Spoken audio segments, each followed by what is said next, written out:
On December 5, 1945, 5 Navy torpedo bombers took off from a base in Florida on what should have been a routine training flight. A few hours out over open water, a few navigational exercises, then back before dark. 5 planes, 14 men in total. A flight path every one of them had completed dozens of times before, under an experienced flight leader who knew these waters well. About 90 minutes in, something changed. Over the radio, the lead pilot said something that made absolutely no sense to the men listening back at base.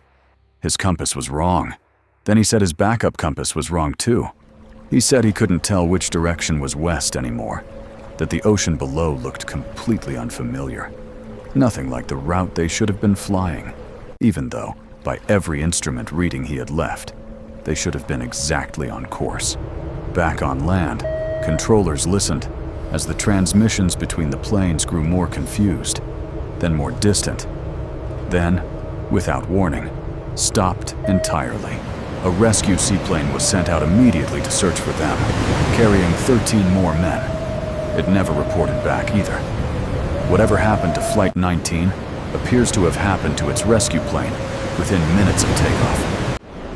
What followed was one of the largest search operations in U.S. naval history.